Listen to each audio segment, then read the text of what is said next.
کل رات میں سونے کے لیے لیٹا, بعض دفعہ خیالات کا ہجوم ہوتا ہے, تو مجھے اپنے شیخ یاد آنے لگے, کیسی باتیں کیا کرتے تھے, کیسی ان کی زندگی تھی.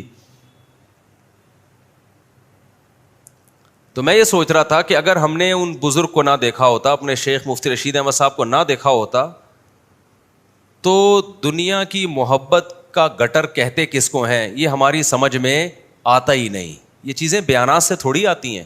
بیانات سے تو ایک تھوڑی سی موٹیویشن ملتی ہے کہ اچھا یہ بھی کوئی بیماری ہے دنیا کی محبت کا گٹر, ٹھیک ہے نا. گٹر کی دو قسمیں, ایک وہ گٹر جو کراچی میں کھلے ہوئے ہیں جن میں ڈھکن نہیں ہوتے, ایک یہ گٹر ہے.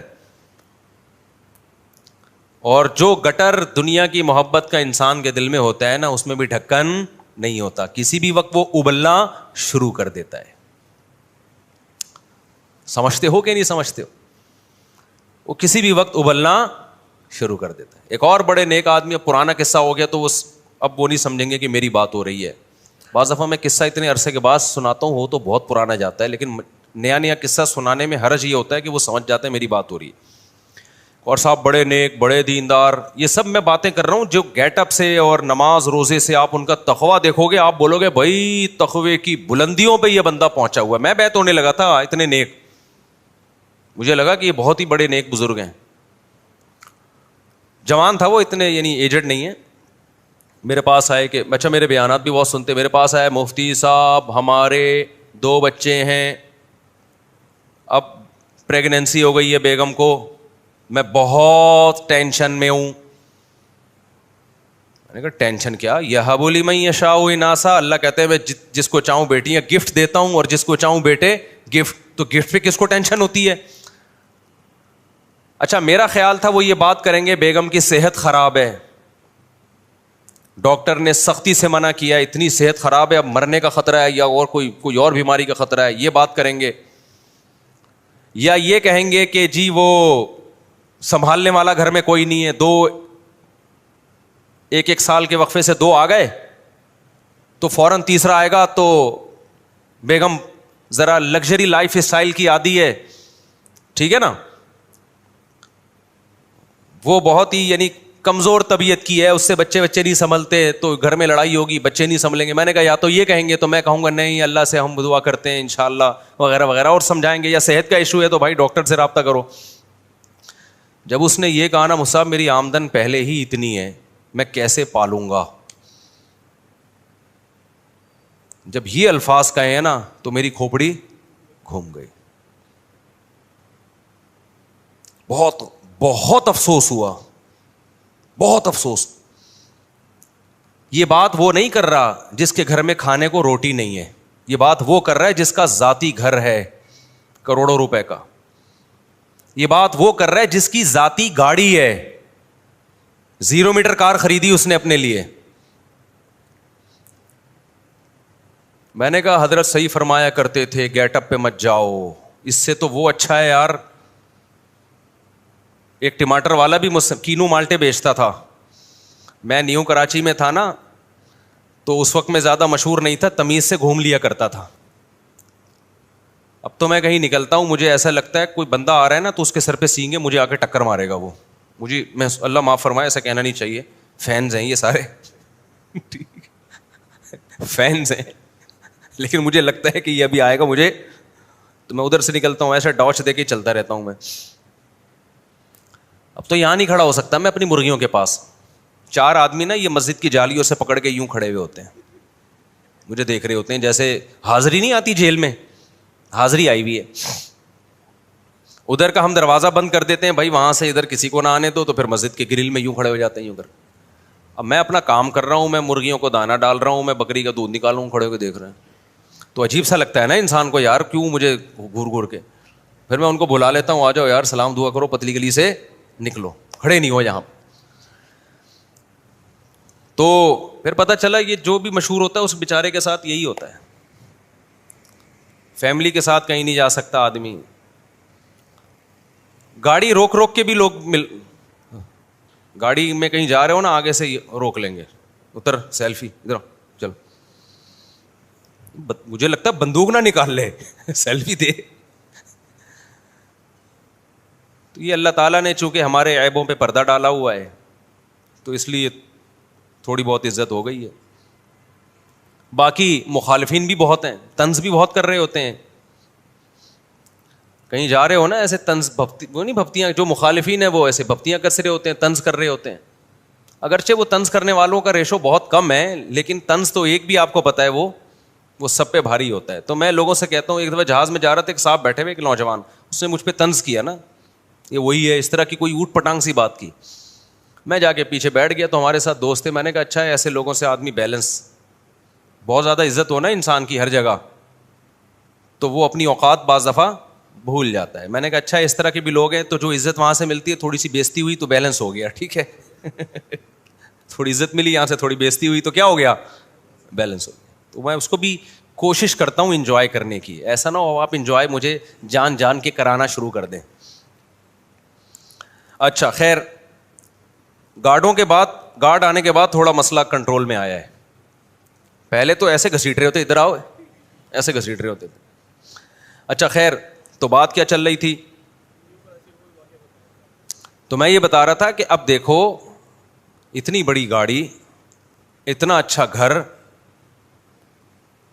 تو میں نے کہا بھائی یہ نماز روزے کا کیا فائدہ یار, جب دنیا کو مسافر خانہ نہیں سمجھ رہے, اور اللہ کو غصہ نہیں آئے گا کہ تو مجھے رزاق نہیں سمجھتا, اور میں نے تو ثبوت بھی دیا ہے. اللہ کہے گا میں نے تو ثبوت دیا ہے, کتنا کھلا رہا ہوں, کتنا پلا رہا ہوں. یہ پتہ ہے, یہ جو فیملی پلاننگ ہے نا, یہ مالداروں کے مسئلے ہیں, غریبوں کے نہیں ہے. یہ جن کے توندے بہت بھری ہوئی ہیں نا, ان کو لگتا ہے کہ رزق کی کمی اور بچوں کی فیسیں کہاں سے افورڈ کریں گے. جن کے پاس کھانے کو بہت کچھ ہے. غریبوں کے بھی حالات سنو. نیو کراچی میں امامت کرتا تھا, تو اس وقت زیادہ مشہور نہیں تھا, باہر نکل کے ٹہلتا تھا میں. ہائے ہائے کیسے کیسے دور تھے. ابھی کہیں گیا میں جوڑیا بازار میں, کہیں جانا تھا مجھے, گارڈ وارڈ ساتھ تھے. مجھے پرانا زمانہ یاد آیا کہ کیسے جوڑیا بازار میں مزے سے گھومتے تھے یار. ہائے ہائے ہائے رفیع بھائی, اپنا ہی مزہ ہوتا ہے نا. وہاں جا رہے ہیں, ادھر گولا گنڈا کھا رہے ہیں, ادھر اس کے وہ نہیں ہے, وہ بنس روڈ پہ دیکھا ہے وہ دہی بڑے, ادھر بیٹھے دہی بڑے پیل دیے. تھوڑا آگے گئے, وہاں اس کی وہ بھی بڑی مشہور تھی, بریانی بھی اور حلیم بھی. تو کیسے مزے سے گھومتے تھے یار. پھر جوڑیا بازار کا تو بازار کا ہی اپنا مزہ ہے. ٹھیلے کی بریانی کھاؤ آپ وہاں پہ, اب پتہ نہیں ہوتی کس چیز کی ہے, لیکن ہوتی بڑی مزے کی ہے. ٹھیلے والوں کا کیا بھروسہ. بیٹھتے تھے, اب تو کہیں جا ہی نہیں سکتے. تو میں ایسے ہی کہیں گارڈوں کے ساتھ گزر رہا تھا, تو مجھے پرانا زمانہ یاد آیا. میں نے کہا یار کتنا مزہ تھا یار. تو خیر اب کیا کر سکتے ہیں. تو میں وہاں جا کے نیچے بیٹھا کرتا تھا, کینو کھاتا تھا میں, کینو کھاتا تھا. کینو سمجھتے ہیں کیوں کھاتا تھا ڈیلی؟ وجہ اس کی یہ تھی کہ میں نے کینو کھانا چھوڑ دیے تھے کہ گلا خراب ہوتا ہے. تو مجھے کسی ڈاکٹر نے کہا کہ بھائی یہ کھایا کرو, یہ آپ کی جنرل نالج کے لیے بتا رہا ہوں, آپ کا گلا کینو کھانے سے خراب اس لیے ہوتا ہے کہ آپ کینو نہیں کھاتے, اس میں تو وٹامن سی ہے. میں نے کہا میں تو کھاتے ہی مجھے زکام ہو جاتا ہے. اس نے کہا یہ ہو اس لیے رہا ہے کہ نہیں کھاتے. تو بڑا اچھا ڈاکٹر, اللہ اس کو جزائے خیر دے, اس نے کہا پھوڑو. اب ہم جب سرگودا گئے, کینو کا موسم تھا, ہمارا ننیال تھا نا سرگودا میں, تو ہمارے رشتے داروں نے کینو لا کے رکھے. میں نے ایک کھایا, میرا گلا خراب. میں نے کیا کیا, نمک کے غرارے کیے, اس گلے کو ٹھیک کر کے دوسرا پھوڑا, پھر گلا خراب, ہم نے پھر اس گلے کو ٹھیک کر کے تیسرا پھوڑا. پھر جو پھوڑے ہیں پوری رات بیٹھ کے کینو کھاتے تھے, گلا خراب نہیں ہوتا تھا پھر. تو یہ مجھے تجربہ ہے کہ یہ اس سے گلا خراب اس لیے ہو رہا ہے کہ آپ کا گلا ہی ٹھیک نہیں ہے, یہ کھاؤ تو گلا صحیح ہوگا. تو پھر میں نے کہا کینو کے موسم میں کینو مالٹے نہیں چھوڑنے میں نے. اچھا اور بھی بہت ساری چیزیں ٹھیک ہو گئی نا, جو الرجی وغیرہ ہوتی تھی. تو وٹامن سی بڑی زبردست چیز ہے بھائی. تو میں نے کیا میں جا کے روزانہ اس ٹھیلے پہ کینو پھوڑتا تھا. کھانے وانے کا میرے یہاں کوئی کانسیپٹ, پاکستانی قوم کیا ہی کانسیپٹ نہیں ہے. ہم کھاتے کہاں ہیں میرے بھائی, یہ کھانے کا لفظ استعمال مت کیا کرو. ہم کیا کرتے ہیں, پھوڑتے ہیں. آم جو کھاتا ہے پھوڑتا نہیں ہے, وہ آم کا حق ادا نہیں کرتا. خیر میں جاتا تھا تو وہاں بیٹھ کے نا, سستے کینو بھی تھے اس کے پاس اور بڑے کینو تھے اس کے پاس, پوری ریڑھی بھری ہوتی تھی, اور بیچارہ غریب آدمی. تو میری اس سے دوستی ہو گئی, روزانہ میں کینو کھانے کے لیے نکلتا وہاں. ویسے ہی جب دوستی یاری ہو گئی, ہم نے اس سے گپ شپ لگائی. ہم نے کہا آپ کے ماشاءاللہ کتنے بچے ہیں؟ اس نے کہا 10.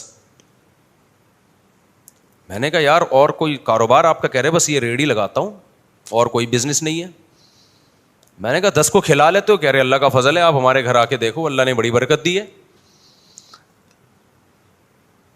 تو میں نے کہا ماں باپ کہاں رہتے ہیں؟ کہہ رہے ہیں وہ بھی میرے ساتھ ہیں. کہہ رہے ہیں میرا دوسرا بھائی ہے, اس کے 2 بچے ہیں, اس کا بزنس مجھ سے زیادہ.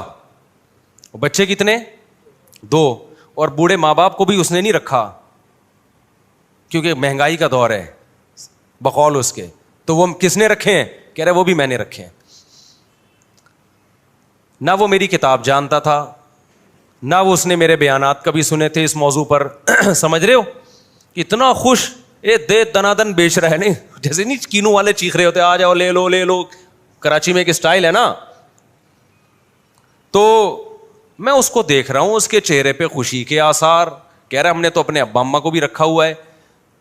تو میں نے کہا تمہارے بھائی کے کم کیوں؟ کہہ رہا ہے وہ کہتا ہے بھائی اس غربت میں کہاں سے کھلائیں گے. تو میں نے کہا تمہیں یہ خیال نہیں آتا؟ کہہ رہے بھائی جس اللہ نے ہمیں کھلا پلا کے بڑا کیا ہے, یہ اولاد تو اللہ کی مخلوق پہلے ہے, ہماری اولاد بعد میں ہے. میں نے کہا دیکھو یار, یہ کینو بیچ رہا ہے, دل بھی خوش, ماں باپ کو کھلانے کا ثواب بھی, اولاد کو پالنے کا ثواب بھی. پھر میں نے اس سے کہا, میں نے کہا تمہارے ہاں انشاءاللہ دولت کی ایسی ریل پیل ہوگی نا کچھ وقت کے بعد کہ تمہارا بھائی تمہیں حسرت سے دیکھے گا. دیکھے گا پھر بھی نہیں, وجہ اس کی ہے کہ کھوپڑی پھر بھی کام نہیں کرتی, پھر بھی یہ سمجھے گے تو اتفاق سے ہو گیا. میں نے کہا جب تمہارے بیٹے جوانی, بیٹے بیٹیاں, بیٹیوں کی شادیاں ہو جاتی ہیں اور بیٹے جب جوانی کی دہلیز پہ قدم رکھنا شروع کریں گے تو تمہارے اس کاروبار میں تمہارا ہاتھ بٹائیں گے. آپ کہہ سکتے ہیں اسکول کی فیس کے پیسے کہاں سے دے گا, نہ دے اچھا ہے, کاروبار کریں گے شروع سے ہی. سمجھ رہے ہو نا؟ ہمارے جو اسکولنگ سسٹم ہے نا, لڑکے کی وہ بہترین عمر جو کوئی ہنر اور فن سیکھنے کی عمر تھی وہ کہاں گزار دیتے ہیں؟ اسکولوں میں. آپ کو اسکولوں کے پڑھے ہوئے چارٹرڈ اکاؤنٹنٹ اور کمپیوٹر کے سافٹ انجینئر تو آپ کو نظر آئیں گے, ڈاکٹر تو نظر آئیں گے. جو 99% طبقہ اسکولوں سے فارغ ہو کے برباد ہو رہا ہے, جو نہ ادھر کا نہ ادھر کا, وہ نظر نہیں آئے گا آپ کو. میں مانتا ہوں جتنے بڑے لوگ بنے وہ بھی اسکولنگ سسٹم سے گزر کے بنے ہیں, لیکن برباد ہوئے تو وہ بھی تو اسی سسٹم سے ہوئے ہیں. ابے ہر ایک کے لیے پڑھائی ضروری نہیں ہے, کہنا یہ چاہتا ہوں میں. بچے کے اسکول کی فیس کے پیسے پڑھاؤ, نہیں ہے تو بولے انجوائے کرو بیٹا. کیا کرو؟ کاروبار سیکھ ہمارے ساتھ. کل 2 بندے آئے میرے پاس, 2 نوجوان لونڈے, کراچی کے, شکل سے بھی کراچی کے پورے لونڈے لگ. کراچی کا جو لونڈا ہوگا نا, جو پورا ہوگا کراچی کا, وہ شکل سے فوراً پتہ چل جائے گا کہاں کا ہے. اس میں کہیں بھی پنجاب یا کے پی کے کا ذرا سی بھی اس کو ہوا نہیں لگی ہے. ایسے میں تو کراچی گئی ہوں نا, مجھے فوراً پتہ چل جاتا ہے یہ پیور کراچی کا لونڈا ہے. باریک سا ہوگا, منہ میں گٹکے کی ایک اسمیل آ رہی ہوگی. یہ کچھ علامتیں بتا رہا ہوں, ٹھیک ہے نا. باریک, باتیں ایسی ہوں گی او ہو جیسے اس سے بڑا بدماش دنیا میں پیدا نہیں ہوا. اور ہوگا کیا؟ باریک. کہاں سے آ رہے ہیں, کدھر کو جا رہے ہیں, یہ اسٹائل ہوگا بات کرنے کا. اردو کی ایسی کی تیسی کی ہوئی ہوگی اس نے. خیر ابھی میں زیادہ فضائل نہیں بتاتا, میں کراچی وقت کے, ہمارے اپنے لوگ ناراض ہو جائیں گے, بولیں گے صاحب کیا کر رہے ہو آپ.